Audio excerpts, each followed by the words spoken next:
You're watching SBA Today. With all the latest news, stories, and advice, here are your hosts, Paul Long and Tonya Mazurek.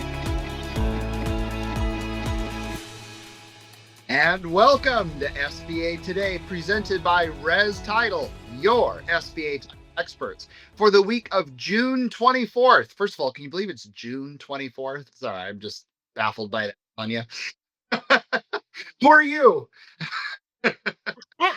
I think you just introduced me. So anyway, yes, I am Tonya. And the fun thing with this is I want to read it exactly like we wrote it because it's really kind of funny. Before we get into our special guest, we have some quick news. Okay, so before we get into our special guest, which is going to be Res Title, we do have some news. Paul, you want to go ahead and start with that? Yeah. So, what was interesting is SBA out with their 2026 annual evaluation plan. And it pretty much says what is going to be, what they're going to be focusing on for the next year. There's not going to be a whole lot of surprises here if you've been SBA world in the last, 6 months. But of course, supporting small business manufacturing, they are planning on doing that. We're encouraging more businesses to sign up through SAM.gov and increase lending for those certain NACIS codes. So again, is that a surprise? No, but that's obviously a focus. Next is cutting red tape, removing inefficiencies. We've heard that just a few times. We'll identify costs that are highest in design and intervention to improve small business awareness and access to free resources. Now, Paul, with that, are you hearing a little bit of staff cuts more potentially coming in, or kind of I guess for me, with automation comes the pros and cons, right? So what are you thinking with that? I'm just going to ask you. Well, I think they're still recovering from The the staff. amount that they did have to let go, that Yeah. they're do more automation. And there's nothing wrong with that at all. What's interesting is they're going to be focusing more of it toward score SBDC. I think you're going to see more of that push. That's Yeah. of course, more pushing. Hey, SAM registration. Well, also with it comes the consultancies. Some consultancies charge firms hundreds of dollars for the SAM registration, right? And a free process, and it's a free process that takes less than 2 hours, right?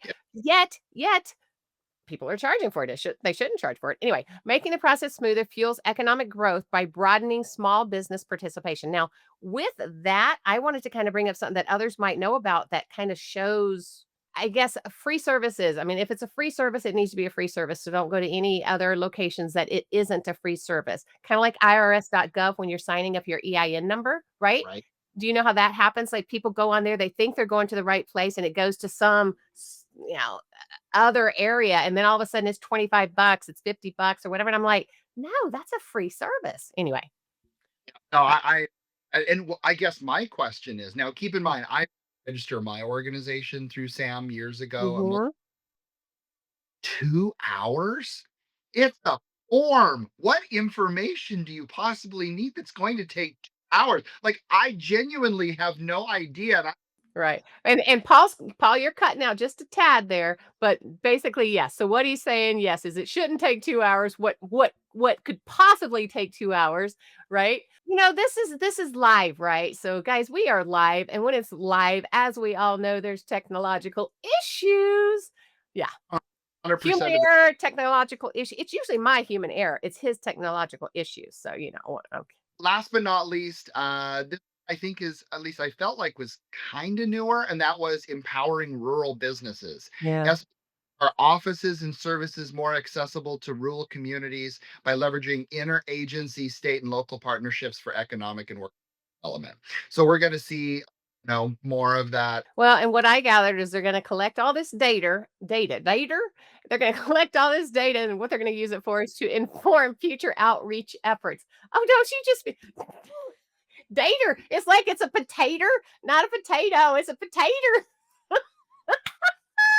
Anyway, all right. It's all right. Okay, so they're going to use it for future outreach efforts, and if appropriate, the intervention could be scaled. Findings will be published online and shared with the SBA, OMB leadership, other federal agencies, and the SBA's evidence and evaluation community of practice. So, anyway, we did get past the tater. The tater. Are we gonna talk about res title tater? We were talking about the South, right? And how I'm from the South. So maybe that got stuck in me and came out a little bit.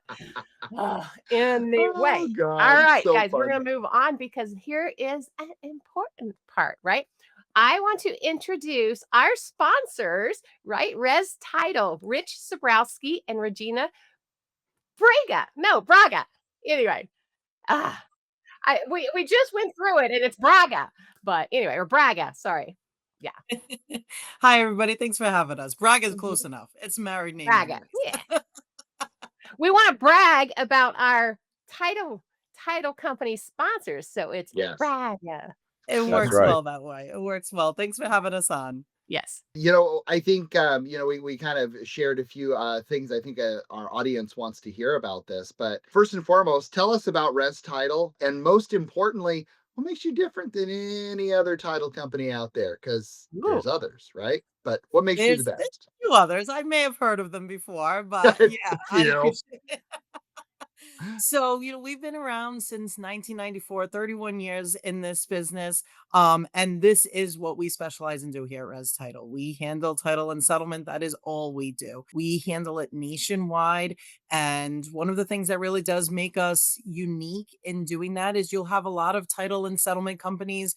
They'll say that they handle nationwide, and then they say like 85% of their business is in their home state. Here at Res Title, we never have a single state that's more than 6 to 7% of our business, which means every day we are handling a lot of states coming through here, and it's that expertise that's really our niche in the industry. And what we work most closely with our clients is trying to help all those nuances. So little weird things that happen in Iowa or Oklahoma, it's not up for you guys to know. That's our job, and that's what we're supposed to be staying on top of for you. So Thank God. yeah, trying to make it easier for you.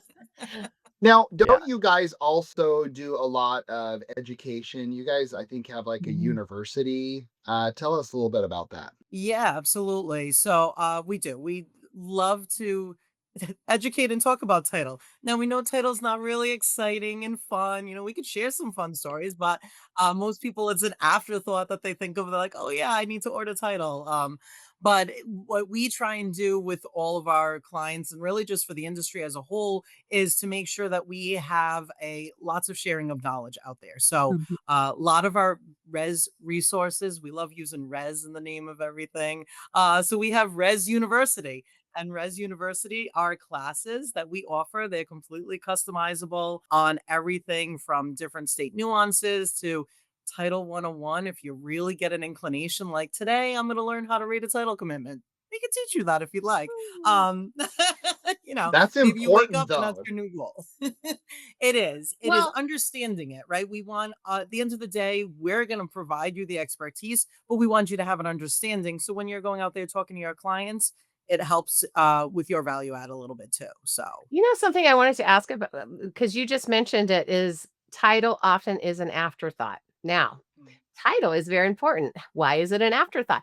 When would either of you, I mean, either of you can tell us here, but when would you guys say title should be getting involved? When should we get title involved and how should that look? yeah, I'll have Rich jump in. And yeah, I'm always going to say earlier the possible, all the Mhm. information that we can get is always better, because if we run into a title issue, then I want to make sure that we're dealing with that earlier. Rich actually has come to Res Title from the broker side. Ooh. Rich, why don't you share a little bit about, when you used to order title with Res Title when you were working with us? The thing is, on title, you have a lot of things on the front end that you can find out, like mortgage taxes. I had a deal, it died one time. The guy had like 21 grand in the bank, closing costs were 15 and change. He said, no problem. And then when we got the HUD, the settlement statement, there was $17,000 on there for mortgage tax. It blew the deal up. We have actual calculator. You can go in and plug in the property address and it'll give you the title closing costs right down to the penny. So if you're Mm. putting an LOI out there, and borrowers, they want to know what the closing costs are, right? That's fair. So I always used to know what I was charging, what the bank was charging, application fee, credit report fee, and everything. But title, I just used to guess. I'd say, I don't know, $5,000. If it's a big deal, maybe 10 grand. But right now we have free tools for you. You can go in there and find out right to the penny what those closing costs are. And we have a lot of lenders that actually use our calculator when they produce their LOIs. But the real reason I came to Res Title was because you got one point of contact for the whole nation. Like I would go out there, I'd get a deal, whatever state it's in, I'd have to find a title company, and then the title company, they only handle certain counties in that state or whatever. And when I came to Res, I dealt with one person who handled everything, and they're so fast and efficient. They're just, I never waited more than 10 minutes for a return phone call or email. I'd never used another title company ever. And I used them for a career. And then of course now I work here. But for brokers or lenders, we have property reports and calculators, Res University. A lot of title companies will say, they have a commercial division, but they really don't. We do. And actually we have our own SBA commercial division, do a lot of SBA. I did SBA loans for about 25 years. So we're very proficient, and we'll actually even do, escrow only if there's no real estate. Now, I want to pause on that one because that's a big deal. Yeah. Is there's not a lot of title and escrow companies that well, frankly, are good at doing business only transactions. So that's a huge one. I'm very impressed with that, and I'm taking you up on that offer because I have one going through now. So Well, you know what's crazy? Test it out. The other thing you said, Paul, is when somebody works with a company for that long in advance, using them as a service, and then decides to go work for them, that also huge. states a heck of a lot, because we 100%. all know that things can go sideways with outside resources, third parties, that type thing. Yep. That don't always help. Or that type thing, right? So, so to have a service that you use for that length of time and then go work for them, That's huge. Says something. That's huge. So, Well, I mean, obviously you guys know what you're doing, and that's awesome. And I definitely encourage all of our listeners to, give you a shot, right? And see how that experience is. I'm excited and thankful to have you guys on here. Now, one thing I think would be very interesting is I know our listeners, they kind of want to hear, okay, fine, title insurance, we get it, it's a report, we look at it, we move on. There's nothing really that sexy about title insurance. I'm really sorry to offend you if I did, but it's just not, right? However, there's nothing sexy about lending in well, that's general. also true. I mean, That's very come on, true, throw us Tyler. in that mix. But give us an example of, we want to hear a horror story. Like I want to understand, why is it we should give us a real life example of why we should get title insurance, and give us that reminder on why it's so important. Yeah, absolutely. It's funny, when I was prepping for this, I reached out to some of our employees who have been on here for years, and I used the word horror stories, and they start giving me all these examples of title with like dead people in it. I said, well, I mean, I'm thinking like actual horror stories. Well, I mean, like really that's a start. Oh, God. So, I was like, I'm in just like some tough title situations, but like I said before, like, we said title isn't sexy, title isn't really intriguing. People think about title as an afterthought, but title insurance does matter. And especially now, I mean, fraud is kind of this hot topic word that's thrown around almost a little bit too quickly sometimes, I think, but it is out there. And that's really what title insurance is trying to prevent and protect against. We had a transaction a couple years back, an investment property that was going to be sold, and the seller was an LLC. Seller had already sold other properties with different title companies through the same lender. The lender says, yep, we have the LLC docs. We're all set. We know that this person has sole member and ability to transfer the property. So when we get an investment property in or anything that has an LLC as a seller or a buyer, we have a little due diligence that we do. So we start doing the due diligence. Well, turns out that he was not the sole managing member, did not have the rights to be transferring the property. So we stopped our transaction, but he had already transferred multiple properties under the LLC, under these fake LLC operating docs that had been given to the lender. And so there was a whole host of issues on that end with those other transactions. Luckily, like I said, our due diligence caught it, but that's just something that's so simple. I mean, somebody sends you LLC docs, you're like, oh, great, LLC docs, you can sign off. Here I go. And is actually, a complete headache. So those are the types of things where title matters. We had another situation that was brought to us from a different title company, property that had been transferred a couple times. The property was in two separate states. The previous title company did not catch that it was in two separate states. It was on the Massachusetts-Connecticut line. Fun fact, the owner was a puppeteer for Sesame Street. We get some random ones sometimes.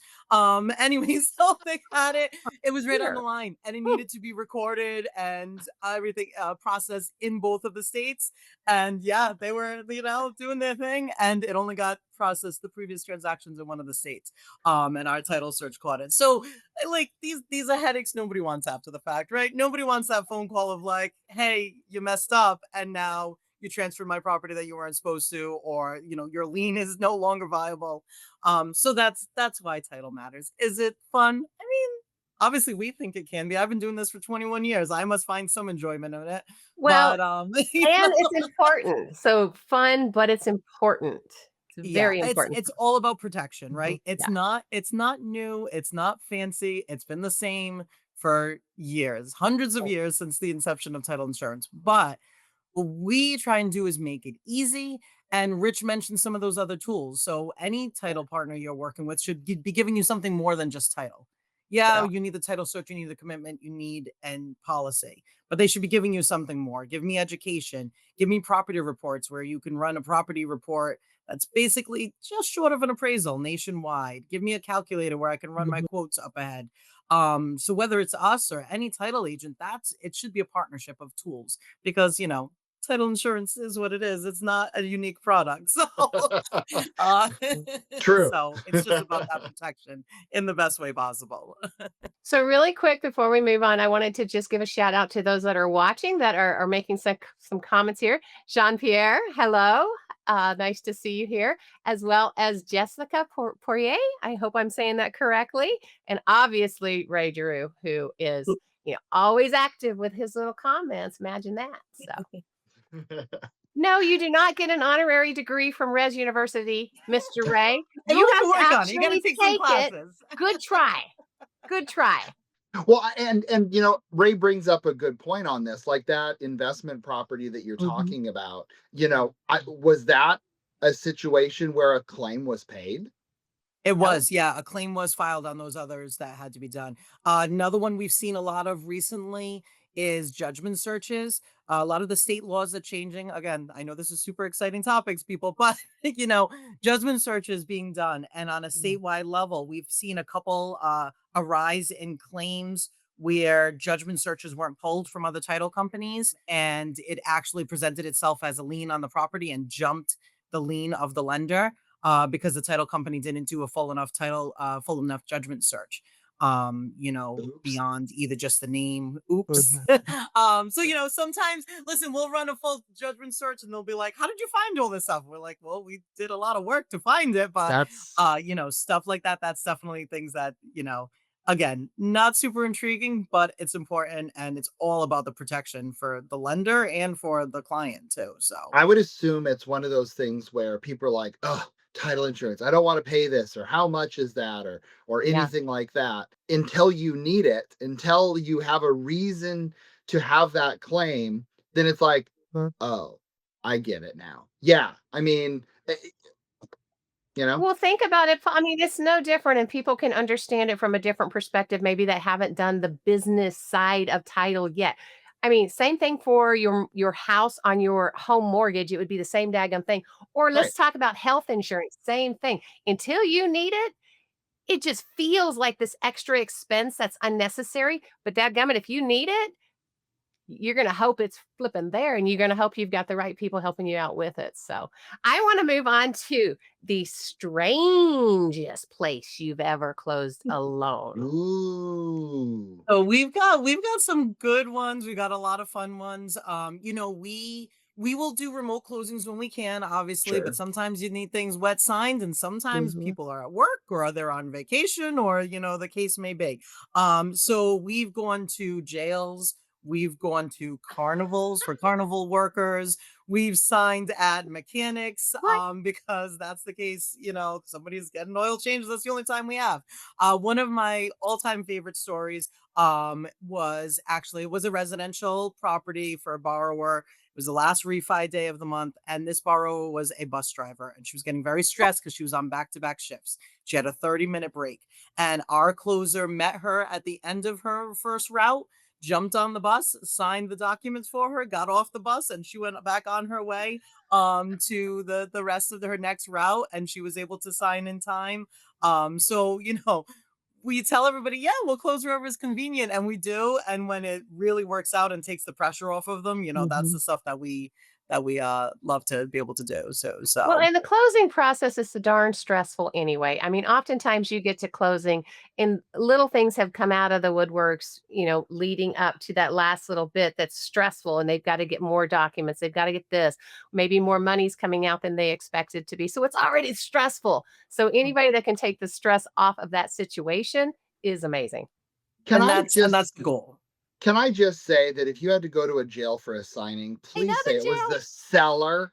It Please. was it was a deed because the ex-husband was coming off the property and we needed him. Rightfully Yeah. so, So it it was sounds not a like. borrower. It was not a buyer. I'm making sure which side it's on. I mean, Yeah. okay, It was on the lender, seller. It whose was on the bright seller. idea was that? Yeah. So we were trying to remove him. So it's trying to take Okay, him out of the thank you. situation. That makes sense. It's hard to manage a property when you have 25 to life, right? It was tough. At least, it's not like I had to do that one personally. I always throw out there, I'm like, guys, if we have somebody stuck in Hawaii and you need me to go out there and sign, Yeah. whatever's convenient for the borrower, really. I'm Right, right. surprised. I'm It's surprised that at the harsh. gel. I'm surprised at the gel that they let you take the pin in, because that's a weapon. Ooh, that's a good Yeah, point. now that you mention it, I forget exactly how I remember it was a process. It was about a year and a half ago. I remember it was a process and a half. I don't know how they got the pen in. Yeah, that's a good question. Fascinating. I'll have to find out and Ooh. follow up with you on that. Had to write in blood. Yeah, right? Oh my God, Blood we're oath. thinking the We'll take same. what I'm we like, can get. well, we are Oh, talking horror stories on this, so I Yes, mean, I can that's kind of go right. it's along with it insane. too. Oh goodness, goodness. Well, I want to thank you guys for being on. Thank you for sponsoring. Thank you for sharing with us the title insurance. Again, it's definitely one of those things where I think I don't think, I know you should go to the website. I use some of those tools Cool. within my day-to-day business here. And they are extremely helpful. So definitely go out there and do that. And most importantly, on your next deal, and you can pick your title and escrow, make sure it's res. Well, and you Appreciate guys that. go ahead and tell them where they can reach out to you. Yep, yeah, absolutely. So best way to get all the tools is right on our website, res-title.com. All the tools are located right there. And then you'll have all the contact information for our whole team as well. But we invite you to go on there. The tools are complimentary. You could go on there and just start using them today. And we really appreciate it. And Paul and Tanya, you guys are so much fun. Thanks for having us on. You are so welcome. We've so enjoyed you. All right, guys. So that's the end of the show today. If you've enjoyed it, obviously come back and follow us. We're here on Tuesday mornings, live on LinkedIn and YouTube, or any of the streaming platforms where you get your podcast. Go back and check out any of our previous episodes. Check out our family of podcasts as well, The Art of SBA Lending, as well as the BDO Show. And other than that, I don't know. If you've got any questions for Paul and I, reach out to us on our LinkedIn post, follow us, connect with us. Otherwise, rise up with your big bad selves. If nobody's told you, we think you're awesome, and we'll see you next week. See ya. See you guys later.